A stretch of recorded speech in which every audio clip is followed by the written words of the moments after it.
So help us God. Retired President Uhuru Kenyatta is a wounded man. His office is seriously crying foul that President William Ruto and his State House handlers have opted to punish him by starving him of funds 2 years now since his exit from power. Nimeweza kuhakikisha ya kwamba magari alionayo rais mstaafu kwa hivi sasa ni magari aliyotoka nayo Kasarani baada ya kuweza kupatiana wadhifa wa taifa la nchi, na ilikuwa ni maelewano kwamba aweze kuchukua magari haya kwa safari ya mpito ili State House ama Ikulu iweze sasa kuanza mikakati ya kuweza kumpa magari ambayo ameweza kupewa kulingana na sheria. Kwa hivyo litushangaza kuona ya kwamba wanasema wametupa magari, ilhali magari waliotupa sio magari ambayo yameweza kuelekezwa katika sheria.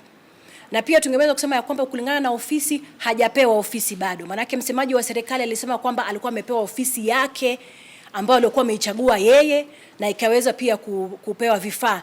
Hiyo nayo nimesema sio kweli. Tungali bado tunasubiri kuona kwamba tunaweza kuwasiliana na Ikulu kuhusiana na swala hilo. On the issue of the retired president enjoying a fully furnished and maintained office space, as alluded to in the statement, this took us by surprise. Because it is public knowledge that State House has been very clear on the position of the office in Nyari as the only office that the president should use based on the fact that the office has been bought by government. A position that was clearly articulated by the State House spokesperson, Hussein Mohammed, during a question and answer session when he was doing the press briefing of President Ruto's visit to the United States of America. So the statement that the former president enjoys a fully furnished and maintained office of his choice provided by government is incorrect. To date, the office matter has never been addressed and has never been resolved. But I would, however, want to note, and I would like you to note that the office in Nyari was selected by the former president, the late former president Mwai Kibaki, suitable for himself. Just a note that I'd like you to take. Then I would like to confirm also that the office confirms that the former president was indeed allocated vehicles for his personal use, and that is 2 Toyota Land Cruisers, like stated in the statement, 1 Mercedes-Benz, and 1 Range Rover that is in use by the former First Lady, Mama Margaret Kenyatta. The 4 Toyota Prados that have been mentioned are in use as follows. 3 are used by the security detail that was given to the president, the former president, and 1 Toyota Prado that is being used by the office, as well as 1 Subaru Forester. Now, what the government spokesperson did not clarify is that the vehicles allocated to the former president for personal use were not new. They were in fact the cars that were part of his motorcade when he left Kasarani during the inauguration ceremony. Council Dena says nothing and completely nothing has been provided to the former president through budgetary allocations. There were fuel cards that were issued, and the fuel cards were given, as well as the maintenance of the vehicles, but that has not been done because the cards were blocked in the month of March 2023 to date, that is. I'll take that again. The fuel cards were given, however, they were cancelled and blocked by State House since March 2023 to date. There have been reports on some local dailies that stating that State House has undertaken repairs and maintenance of vehicles under the former president's office. That is incorrect. It is therefore the position of the office of the third retired president that the government of the day has not undertaken nor facilitated any repairs, maintenance of any vehicles under this office, neither have they fueled any cars under this office. The office still awaits the confirmation and communication on why they blatantly refuse to renew contracts of 2 professional staff members, the administrator, Mr. George Karaoke, and Mrs. Kanze Dena Mararo, who is the director communication. There is also the issue of unceremonious withdrawal and intimidation of staff via phone calls at midnight. Allow me now to present the official position of the office of the third retired president of the Republic of Kenya.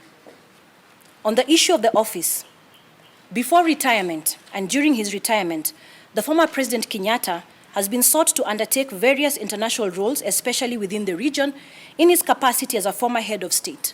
And among them was his appointment as a peace facilitator by the East African Community Heads of State during the 22nd Ordinary Meeting of East Africa Heads of State Summit that was held on the 22nd of July 2022 in Tanzania, Arusha.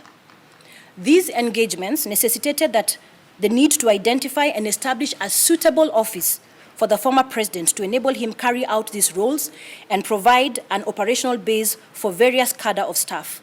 Now, with no response from State House and a lack of commitment to finalize on the issue of the office space, His Excellency, the former president, identified a suitable office space, as you can see where we are, and went ahead to fully furnish and equip it from his pocket. A formal letter was written to State House requesting valuation of the office that was identified by the former President Kenyatta as suitable for him to carry out his duties. However, the office did not receive a response on the issue, and instead, the communication that the office received was via message, text message, by the then in charge, Mr. John Makumi. And in his statement, he indicated the estimates of the property in question, where we are, and that is the office that was selected by the former president. In your communication pack or in your press kit, you will find the communication that alludes to this statement. To date, this office runs on the former president's goodwill as it waits upon action from State House. On the issue of vehicles, as indicated earlier, the former president is using vehicles given to him on a transitional basis. The office would like this to go on record, that after transition, a conversation on the purchase of vehicles as required by the Act commenced between the two offices. That conversation I have made available for you also on the kit, and it notes that the identification of vehicles was done, down to the color of the vehicle, and then the conversation froze. To date, no discussions have been revived. We don't know if the cars were purchased or not. On international trips, since retirement, the former President Uhuru Kenyatta has undertaken several official trips related to the roles and duties he has engaged in, and only 2 such trips have been honored. The trip to Ethiopia on matters concerning the peace process led by the African Union, and the one to Burundi that was the 11th summit of the heads of state and government of the East African Community on the issues pertaining to the peace process in the Democratic Republic of Congo. The office did submit other requests for facilitation of trips, but received no response. That too you'll find in your press pack. You see, the quagmire that this office is in is that the office cannot substantiate what has been used and where the monies have been used, since several requests and attempts to get budget returns from the accounting officer, who is the State House Comptroller, have fallen on deaf ears. We would also like to distance ourselves from budget estimates tabled in Parliament. Our position is that we had no input on the budget estimates that informed the allocation of 450 million shillings that Treasury projects to allocate the office of the third retired president in the coming year of 2025-2026, which is 475 million shillings for the year 2026-2027, as was reported by the Star newspaper of the Tuesday, May 14th, 2024. So as pertains the Act, we all know that Her Excellency Mama Ngina Kenyatta, in her capacity as the former First Lady and surviving spouse of the late President Jomo Kenyatta, is entitled to benefits amounting to 50% of her husband's pension. The 3 Range Rovers that Her Excellency Mama Ngina Kenyatta has in her possession were allocated to her by the late President Daniel Arap Moi and the late President Mwai Kibaki during their respective tenures, and replaced accordingly after every 3 years, that is.